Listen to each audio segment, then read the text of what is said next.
पाहूया. रिपेअरचं एखादं प्रोजेक्ट आपल्याला घ्यायचं असेल तर त्याचं बजेट पण बनवायला लागेल ना. क्लायंट काय म्हणेल की ठीक आहे तुम्ही सांगितलंच मला हे हे हे हे करायचं, पण पैसे किती लागणार, तर बजेट लागणार ना फाइंड आउट करायला. तर आपण फक्त की फॅक्टर्स बघूया, कारण BOQ हे नवीन प्रोजेक्टमध्ये सुद्धा काढलं जातं. पण नवीन प्रोजेक्टच्या BOQपेक्षा आपलं BOQ हे कुठे कुठे आणि किती किती प्रकाराने वेगळं असेल एवढंच आपण पाहूया. कारण नवीन याचं BOQ आहे अलग एक वेगळाच सब्जेक्ट आहे. आपल्याला ड्रॉइंग्स काय काय लागतात, डिस्ट्रेस मॅपिंग ड्रॉइंग लागणार, त्याच्याशिवाय BOQ बनणारच नाही. वॉटरप्रूफिंग जर नवीन करायचं असेल तर वॉटरप्रूफिंग ड्रॉइंग लागेल. नवीन ड्रॉइंगमध्ये नंबर ऑफ पाईप्स कधी कधी वाढवायला लागतात. जुन्या ह्याच्यात पाईप्स कमी टाकलेले असतात, रिक्वायरमेंट आहे 10ची आणि टाकलेत 6च, असं होऊ शकतं. तर त्यामुळे नंबर ऑफ पाईप्स वाढायला लागतात, त्याचं लोकेशन, त्याची ड्रॉइंग, त्याचा स्लोप, त्याचं रिज. सो वॉटरप्रूफिंगचं ड्रॉइंग टाकायला लागतं. जॅकेटिंग किंवा फ्लिचिंग करणार असलो तर त्याचं ड्रॉइंग, एक्सपान्शन जॉईंट्स जर आपण टाकणार असलो किंवा एक्सपान्शन जॉईंट्स ओरिजिनली असतील त्याची ट्रीटमेंट आपण देणार असलो तर एक्सपान्शन जॉईंटचं ड्रॉइंग द्यायला लागतं. Propping plan and alternate load transfer path, प्रॉपिंगचं एक ड्रॉइंग द्यायला पाहिजे. जर प्रॉपिंग करणार असलो आपण स्ट्रक्चरला तर प्रॉपिंगचा एक प्लॅन द्यायला लागेल ना. क्लिअर नाही clear?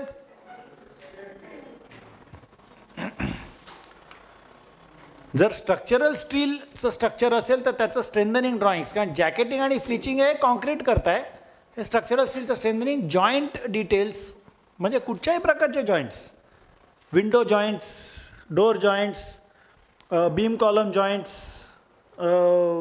Wall beam joints, wall column joints, कुठच्याही प्रकारच्या जॉईंट्सचे जर डिटेल्स तुम्हाला दाखवायचे असतील की ज्याच्यामध्ये आपण काही ट्रीटमेंट करणार आहोत तर त्याचं ड्रॉइंग बनवायला लागेल ना. प्लंबिंग आणि इलेक्ट्रिकल ड्रॉइंग्स. आता ह्याच्या व्यतिरिक्त आणखी पण बरीच ड्रॉइंग्स येऊ शकते. म्हणजे फायबर रॅप केलं तर फायबर रॅपचं ड्रॉइंग, कुठे कुठे काय काय करणार. So the list can be further इलॅबोरेटेड.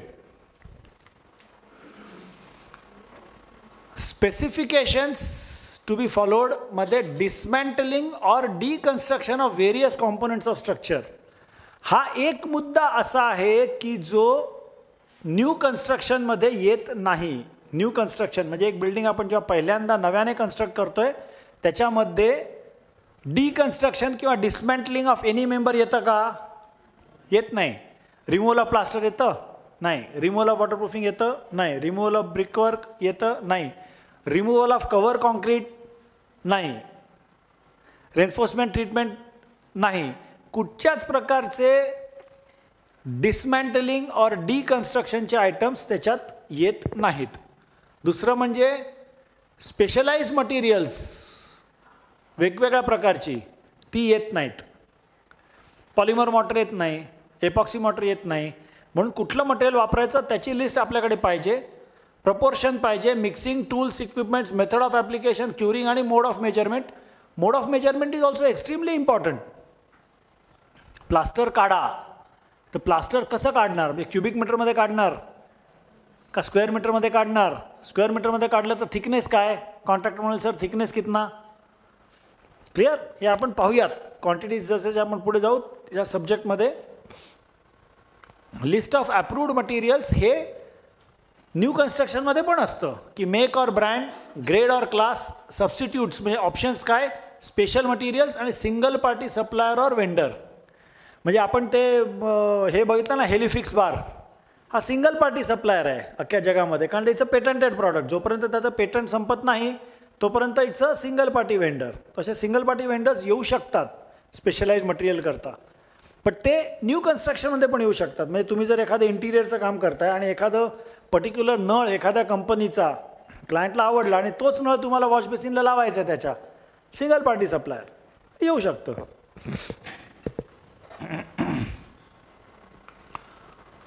Mode of measurements and compliance as per specifications and or codal provisions. हे दोन्ही कळलं? सिम्पल, ह्याच्यात काय there is nothing. Allied activities म्हणजे ॲक्सेस आणि ॲप्रोच सिस्टीम. न्यू कन्स्ट्रक्शनमध्ये एखादी बिल्डिंग बांधली जाते ना, तेव्हा काय होतं, आधी फुटिंग बांधलं जातं, मग column, plinth beams, first slab, second slab, terrace slab, water tank, आणि हे झालं की खालून बांधकाम करत येतो दुसरा कॉन्ट्रॅक्टर. बांधकाम, प्लास्टर, फ्लोरिंग, ह्या गोष्टी एकानंतर एक आणि लिटल पॅरलली केल्या जातात. व्हेरॅज इन रिपेअर टोटली उलटा सिक्वेन्स असू शकतो. वॉटरप्रूफिंग तोडणे हे पहिल्यांदा येऊ शकतं. External plaster. दुसरी गंमत म्हणजे कशी की समजा एखादी 20 मजल्याची बिल्डिंग आहे आणि त्याचे फक्त टॉपचे 3 मजलेच रिपेअर करायचे आहेत. प्लास्टर त्याचा 3च मजल्याचा खराब आहे. ही 20 मजली बिल्डिंग आहे समजा, आणि या वरच्या 3च मजल्याचं हे खराब आहे. This is 17th floor, 18, 19, 20th floor, ही टेरेस फ्लोर. या 3च मजल्याचं प्लास्टर खराब आहे. स्कॅफोल्डिंग तर त्याला खालूनच उभं करायला लागणार ना. त्यामुळे स्कॅफोल्डिंगची cost for a job like this will be disproportionate. कळतंय? व्हेरॅज इन न्यू कन्स्ट्रक्शन त्याला असं नाही की फक्त 3च मजल्याचं प्लास्टर करायचं, प्लास्टर त्याला खालून वरपर्यंत करायचं. त्यामुळे he will be erecting a scaffolding and the whole of scaffolding will be utilised. Whereas in this case, he will be erecting the complete scaffolding and only top 3 floors scaffolding will be utilized. But we will have to pay him for the entire scaffolding. याच्याऐवजी वरतून engineer झोपाळ्याने तो करू शकतो 3 मजल्याचं plaster. It's a possibility. पण कदाचित त्याची cost versus स्कॅफोल्डिंग cost बघायला लागेल. So access or approach system is a challenge. म्हणजे त्याची कॉस्ट कधी कधी वेगळी वर्कआउट करून वेगळी कन्सिडर करायला लागते. ही एक मी केस सांगितली. दुसरं 275 मीटरचा हायपरबोलिक पॅराबोलॉइड आहे.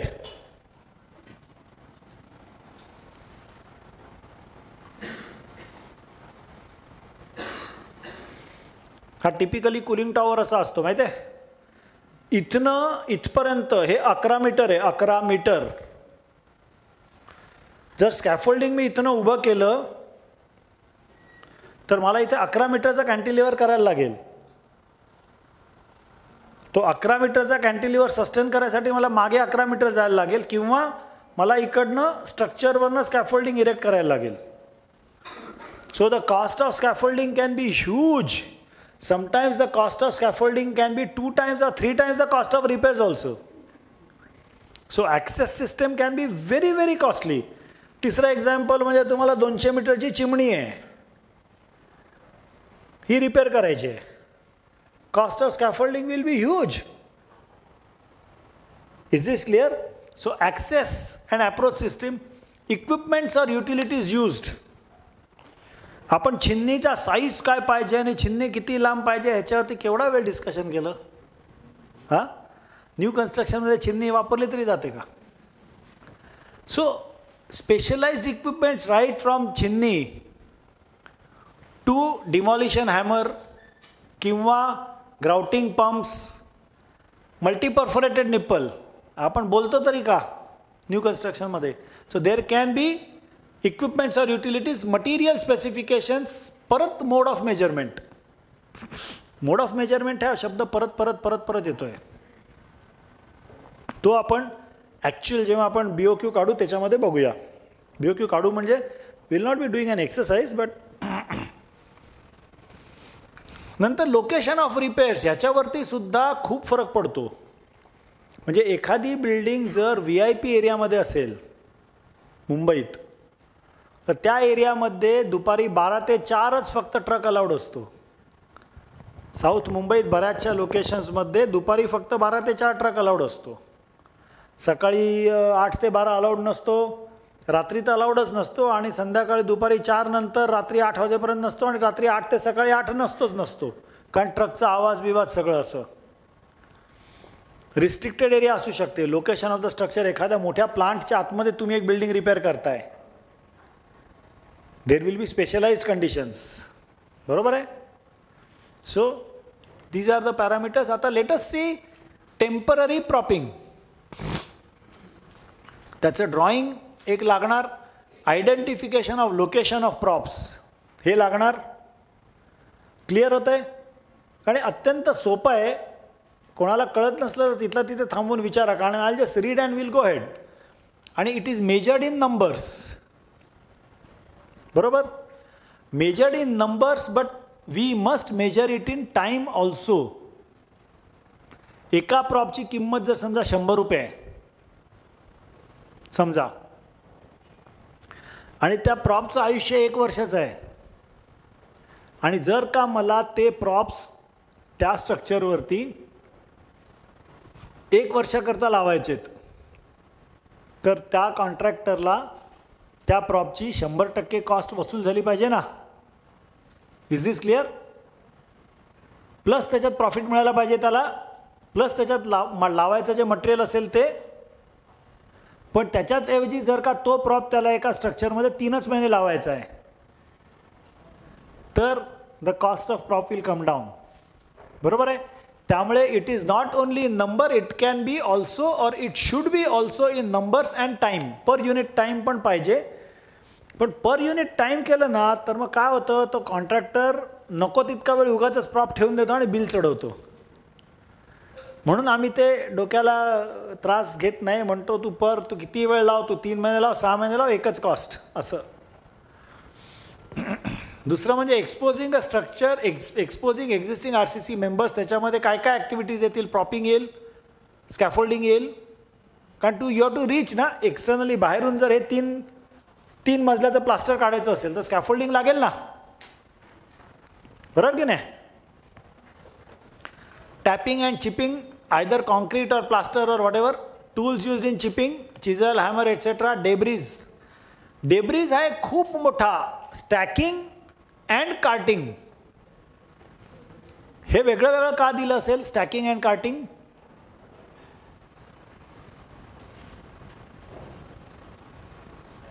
कारण कार्टिंग एव्हरीडे होत नाही.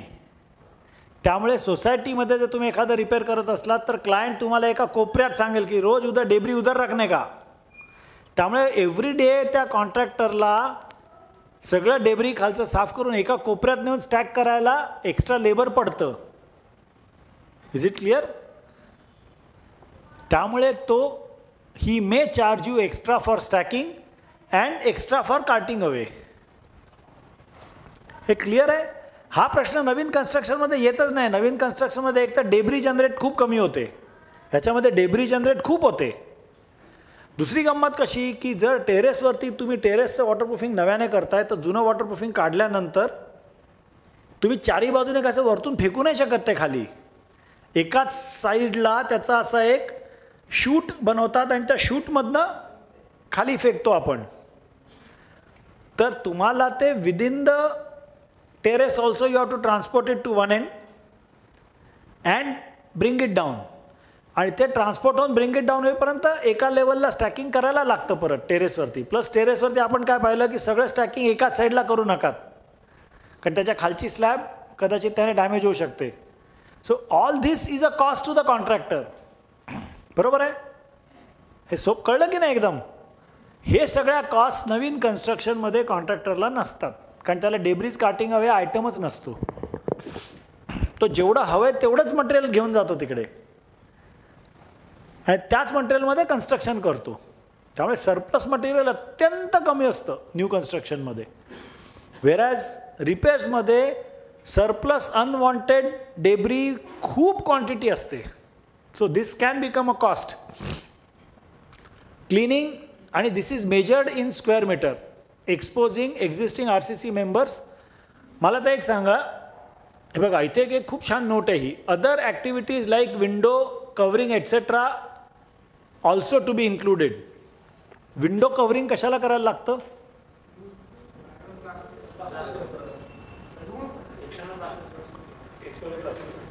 एक्सटर्नल प्लास्टर जेव्हा आपण काढतो तेव्हा त्याचा एखादा तुकडा उडून विंडोला लागला काय होईल? काच फुटेल ना. म्हणून विंडोज कव्हरिंग हे सुद्धा त्यात विचार करायला लागतो. दुसरं म्हणजे आपण 20व्या मजल्याचं प्लास्टर काढत असू तर आपण 20व्या मजल्याला एक प्लॅटफॉर्म क्रिएट करतो लाकडाचा किंवा प्लायवूडचा आणि त्याच लेवलला डेब्री जमा करतो, पडणारं डेब्री. पण चुकून एखादा डेब्री त्याच्यावर पडून उडून 20व्या मजल्यावरनं खाली आलं, it can be very dangerous. म्हणून आपण त्याला काय करतो, पहिल्या मजल्याला किंवा दुसऱ्या मजल्याला परत जाळी लावतो की जरी आलं तरी ते जाळीत पकडलं जाईल. आणि जर ती जाळी नसेल आणि खाली एखाद्याची मर्सिडीज असेल तर सगळी रिपेअरची कॉस्ट एका साईडला आणि त्या मर्सिडीजला पडलेलं एक डेंट एका साईडला. म्हणून कॉन्ट्रॅक्टर थर्ड पार्टी इन्शुरन्स घेतो, ज्याला कार पॉलिसी पण म्हणतात. Contractors all risk policy, first party insurance, second party insurance, third party insurance. हा कॉन्सेप्ट माहिती आहे, first party, second party, third party. First party म्हणजे काय की काम करणाऱ्या लेबरला इजा झाली तर फर्स्ट पार्टी. त्या प्रोजेक्टशी असलेले जितके स्टेक होल्डर्स आहेत, स्टेक होल्डर म्हणजे काय, बिल्डिंगमध्ये राहणाऱ्या माणसांपासून ते बघायला येणाऱ्या कन्सल्टंटपासून, त्याच्या इंजिनियरपासून, कॉन्ट्रॅक्टरच्या इंजिनियरपासून, लेबरपासून सगळे सेकंड पार्टीमध्ये आले. लेबर आणि साईटवर पूर्ण वेळ राहणारी माणसं ही फर्स्ट पार्टीमध्ये आले. म्हणजे मी साईट बघायला गेलो, मी पूर्ण वेळ साईटवर राहणार नाही, पण माझ्या डोक्यात काहीतरी पडलं आणि मला इजा झाली तर सेकंड पार्टी. आणि थर्ड पार्टी म्हणजे ज्याचा रिपेअरशी काही संबंध नाही. माझ्या घरी पाहुणा आला आणि त्याच्या गाडीवर दगड पडला, किंवा बिल्डिंगच्या बाहेर गाडी कोणीतरी पार्क केली होती आणि त्याच्यावर दगड तो स्कॅफोल्डिंगवर पडला, उडून प्रोजेक्टाईल मोशनने त्याच्या गाडीवर पडला, त्याचा ह्याच्याशी बिल्डिंगची काही संबंध नाही, तो समोरच्या बिल्डिंगमध्ये आला आहे. किंवा तो नुसताच चालला आहे आणि त्याच्या गाडीवर दगड पडला, हे third party. So contractor has to take all risk policy, ज्याला CAR कार पॉलिसी म्हणतात, कॉन्ट्रॅक्टर्स ऑल रिस्क पॉलिसी, की ज्याने कुठच्याही प्रकारचं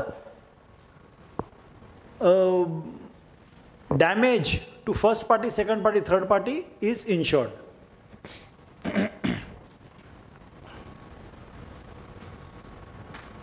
आता हे मेजर्ड इन स्क्वेअर मीटर आहे, एक्सपोजिंग RCC मेंबर्स, तर कव्हरचा थिकनेस आपल्याला कसा कळणार?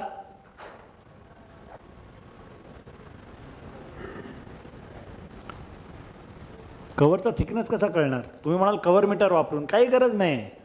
कव्हरचा थिकनेस 25 mm असेल काय आणि 35 mm असेल काय, त्याला काय फार फरक पडत नाही ना कॉन्ट्रॅक्टरला. लेबर काय जास्त लागतं का? 25 आणि 75 असेल तर येस जास्त वेळ लागू शकतो, पण 25 आणि 75 नसतो ना. बीमचा बॉटम आहे तर तुम्हाला माहिती आहे 25 असेल, 15 असेल, 35 असेल. स्लॅब बॉटम आहे तर माहिती आहे 5 mm असेल, 10 mm असेल, 20 mm असेल. कॉलम आहे तर 25 mm असेल, 40 mm, 50 mm असेल. You understand? त्यामुळे आपण त्याचा थिकनेस देत नाही BOQ आणि स्क्वेअर मीटरमध्ये आयटम मोजतो. करोजन ट्रीटमेंटमध्ये wire brush, rust remover, washing, passivator आणि मेजरमेंट्स इन स्क्वेअर मीटर्स. आता ह्याच्या पुढच्या ज्या सगळ्या हे आहेत त्या मी फक्त वाचत जाणार आहे, आणि जर आपण पाहिलं कुठे अडकलात तर मला विचारा. स्टील रेन्फोर्समेंट ही सेम लाईक न्यू कन्स्ट्रक्शन, फक्त एपॉक्सी यूज्ड फॉर फिक्सिंग.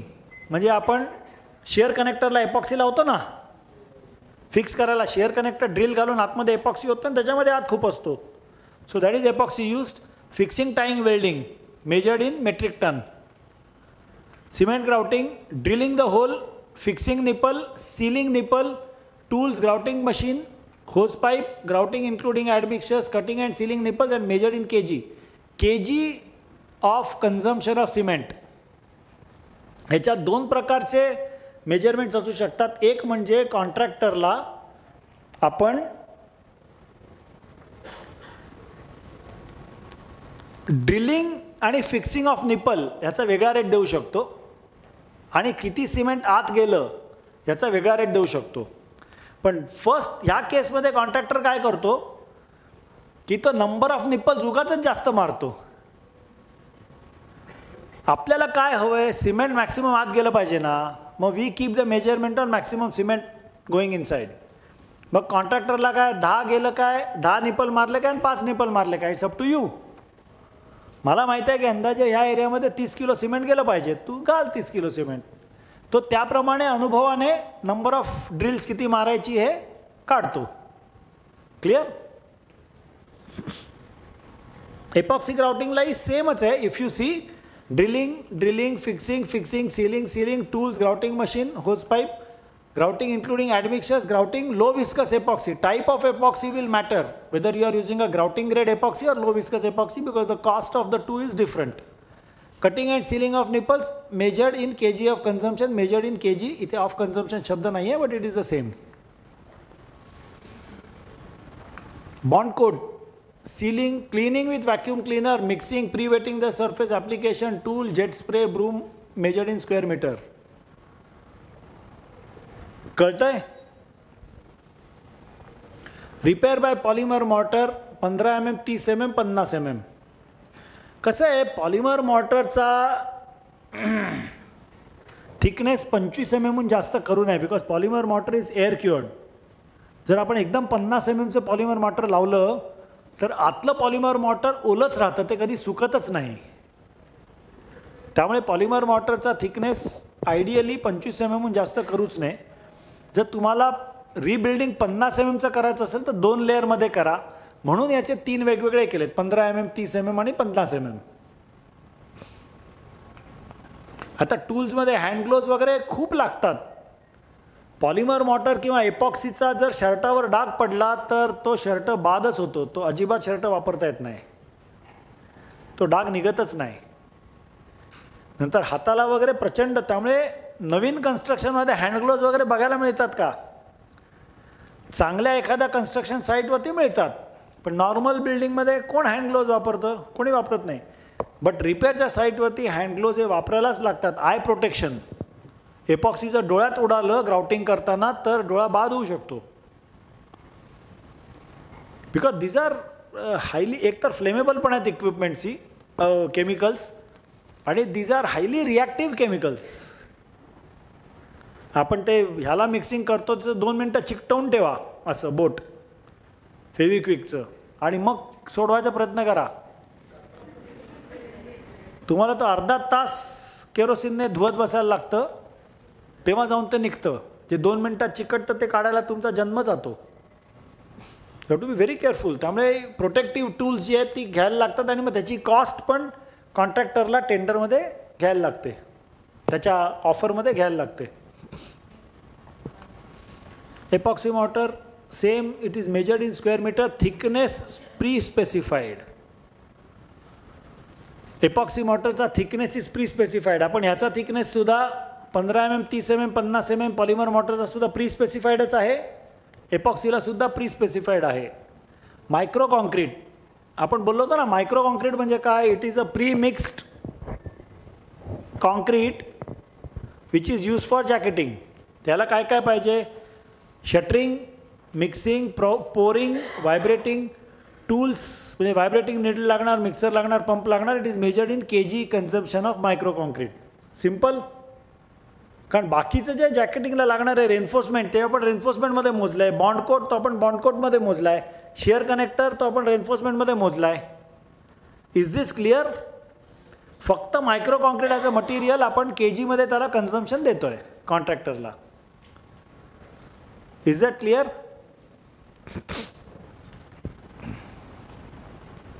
हे पहा, शिअर कीज आणखी वेगळाच आयटम आहे. शिअर कीज स्ट्रेंथनिंग बाय जॅकेटिंगचा वेगळा आयटम आहे आणि ह्याचा वेगळा आयटम आहे मायक्रो कॉन्क्रीटचा. Micro concrete also is jacketing आणि this is strengthening by jacketing process by normal concreting. This is measured in cubic metre, this is measured in kg of consumption. कारण micro concrete is expensive. This concrete is measured in cubic metre. Steel plate flitching, surface preparation for leveling, tool, cutter, drilling machine, tightening equipment. tightening equipment म्हणजे रेंच असतं ना, plate जितकी दाबता येईल तितकी दाबायला लागते दोन्ही साईडने. ती हवेत राहणार कशी? त्यामुळे त्याला क्लॅम्प्स लागतात. असे नाही का क्लॅम्प्स असतात एका साईडने असे टायटन करत आपण जातो ते. Drilling holes for bolting, cutting as per drawing, plates, bolting, tightening as per required आणि it is measured in metric tonne of plates. Fiber wrapping measured in square meter, chamfering, cleaning, bond coat, adhesives, fibre wraps, tools, hammers, chisels. Fibre wrap as hand packed. ह्याच्यात सुद्धा gloves बीज सगळं लागतं, पण ते दिलेलं नाही आहे.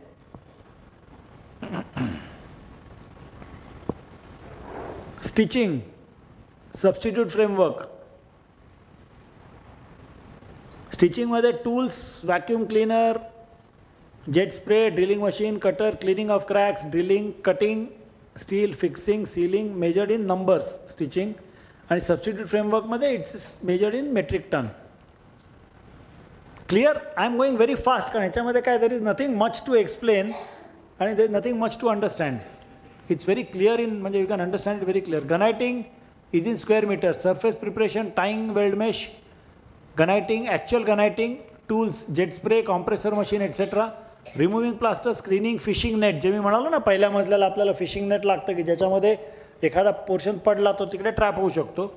चिपिंग, डेब्रीज, टूल्स आणि मेजर्ड इन स्क्वेअर मीटर्स.